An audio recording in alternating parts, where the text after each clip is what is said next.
حضرت سیدنا عثمان غنی ذوالنورین رضی اللہ تعالیٰ عنہ، جن کو ذوالنورین کا لقب میرے کریم آقا نے دیا، اختصار کے ساتھ میں یہ حدیث عرض کر رہا ہوں۔ سیدنا عثمان غنی رضی اللہ عنہ حضور صلی اللہ علیہ وآلہ وسلم کی بارگاہ میں حاضر ہوئے، عرض کی فدا کا بھی و امی یا رسول اللہ صلی اللہ علیہ وآلہ وسلم، میں آپ کی خدمت میں عرض کرنا چاہتا ہوں، آپ اپنے صحابہ کے ساتھ میری دعوت کو قبول فرمائیے۔ آج آپ کا کھانا اور آپ کے صحابہ کا کھانا میرے گھر میں ہوگا۔ اور یہ سب جانتے ہیں کہ حضرت سیدنا عثمان غنی رضی اللہ عنہ مالدار تھے اور بہت بڑے مالدار تھے۔ حضور صلی اللہ علیہ وآلہ وسلم کی دعوت کی تمام بما صحابہ کے۔ اب جب حضور صلی اللہ علیہ وآلہ وسلم اپنے کشان نبوت سے حضرت سیدنا عثمان غنی رضی اللہ عنہ کے گھر تشریف لے جا رہے تھے تو حضرت سیدنا عثمان غنی پیچھے پیچھے چل رہے تھے حضور صلی اللہ علیہ وآلہ وسلم کے، اور نبی پاک صلی اللہ علیہ وآلہ وسلم کے قدموں مبارکوں کو گن رہے تھے۔ کشان نبوت سے لے کر حضور صلی اللہ علیہ وآلہ وسلم کے قدم مبارک حضرت عثمان غنی رضی اللہ عنہ کے گھر تک جتنے قدم لگے، حضرت سیدنا عثمان غنی گنتے گئے۔ اب مولا علی کرم اللہ وجہ الکریم نے پوچھا، اے عثمان، تم حضور صلی اللہ علیہ وآلہ وسلم کے قدموں کو کیوں گن رہے ہو؟ تو انہوں نے کہا کہ میں اس لیے گن رہا ہوں کہ حضور صلی اللہ علیہ وآلہ وسلم کے کشان نبوت سے لے کر میرے گھر تک جتنے قدم لگیں گے میں ایک ایک قدم کے بدلے ایک ایک غلام آزاد کروں گا۔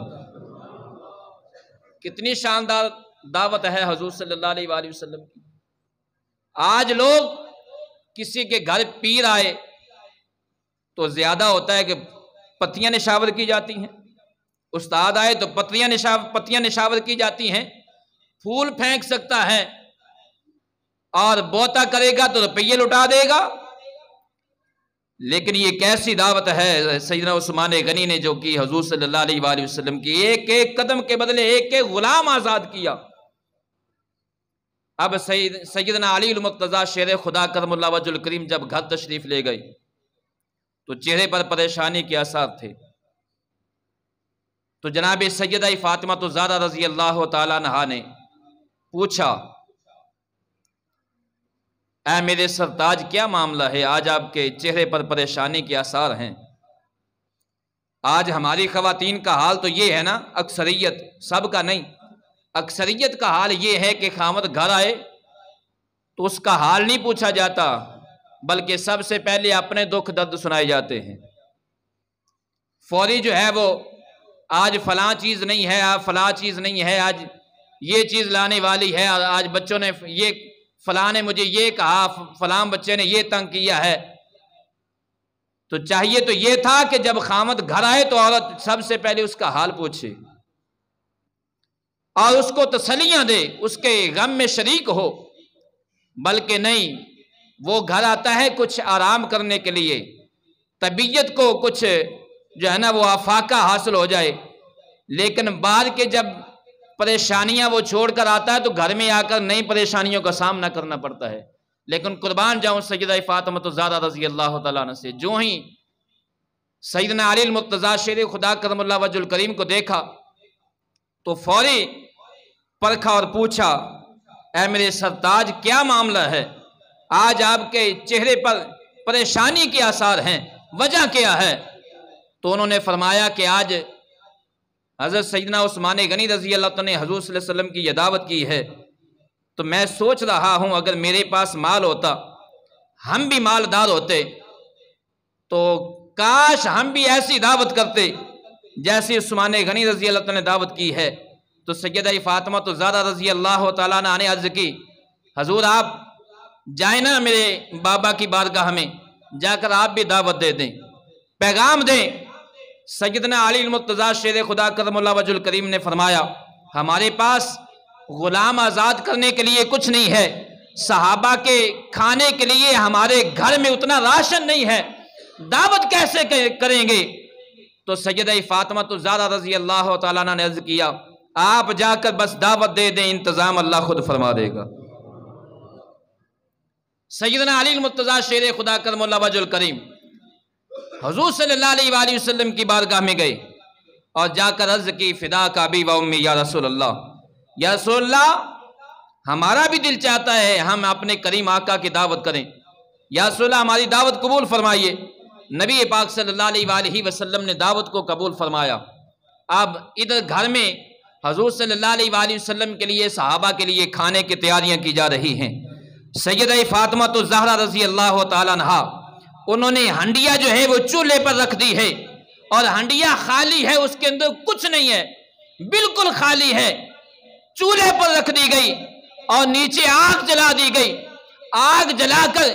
سیدہ کائنات نے مسلح بچھا دیا اور سجدے میں سر رکھ کر رب العالمین کی بارگاہ میں اس طرح گریہ زاری کی، اے اللہ تو جانتا ہے میں تیری بندی ہوں اور تیرے نبی کی بیٹی ہوں، تیرے نبی کی اہل اطہار میں سے ہوں، تیرے نبی کی لخت جگر ہوں، اے اللہ ہم اس طرح دعوت نہیں کر سکتے، ہمارے پاس مال نہیں ہے، ہم غلام آزاد نہیں کر سکتے جس طرح عثمان غنی نے غلام آزاد کیے، ہمارے پاس مال نہیں ہے، ہم اس طرح کھانا نہیں دے سکتے جس طرح عثمان غنی نے کھانا دیا ہے، لیکن اے اللہ میں تیری بندی ہوں، تیرے نبی کی بیٹی ہوں اور حسنین کریمین کی اماں ہوں، اے اللہ آج تو نے لاج رکھنی ہے۔ اور تھوڑی دیر کے بعد رب العالمین کی طرف سے بشارت آئی، سیدہ سجدے سے سر اٹھا لیجئے،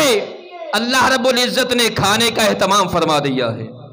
اللہ نے جنت سے کھانا مہیا فرمایا، جنت سے کھانا بیچا، اور رب العالمین نے بشارت دی، عثمان غنی نے اگر ایک ایک قدم کے بدلے دنیا کا ایک ایک غلام آزاد کیا ہے، تو جب میرے کریم آقا، جب میرے محبوب، جب میرے نبی آپ کے گھر میں تشریف لائیں گے تو دنیا کے غلام نہیں، ان کے ایک ایک قدم کے بدلے میں رب جنت کے، جہنم کے اندر جو جہنمی ہیں جن پر جہنم واجب ہو چکی ہے، جہنم سے ایک ایک جہنمی کو آزاد کر دیا جائے گا۔ یہ ہے سیدہ فاطمہ الزہرا رضی اللہ تعالیٰ عنہا کی شان۔ آج ہماری عورتوں کا حال یہ ہے، چولہے پر ہانڈی رکھ دی جاتی ہے تو سجدے میں سر نہیں ہوتا بلکہ ٹی وی کے آگے بیٹھا جاتا ہے، ذرا مرچیں جو ہیں بھون جائے گی پھر پانی ڈال دیتی ہوں، سبزی ڈال دی پھر ٹی وی کے آگے کہیں جو ہے وہ ڈرامے کا سین نکل نہ جائے۔ میں کہتا ہوں اگر سیدہ فاطمہ الزہرا رضی اللہ تعالیٰ عنہا سے محبت کے دعوے سچے ہیں، اگر تمہاری محبت سچی ہے تو پھر خواتین کے لیے یہ سیدہ فاطمہ الزہرا رضی اللہ تعالیٰ عنہ کی زندگی سوائے حسنہ ہے اور نمونہ ہے۔ انہوں نے چولہے پر ہنڈیا رکھی اور سجدے میں سر رکھا، رب العالمین نے اس سر کی لاج رکھی اور جہنم کے سے جہنمیوں کو آزاد کیا۔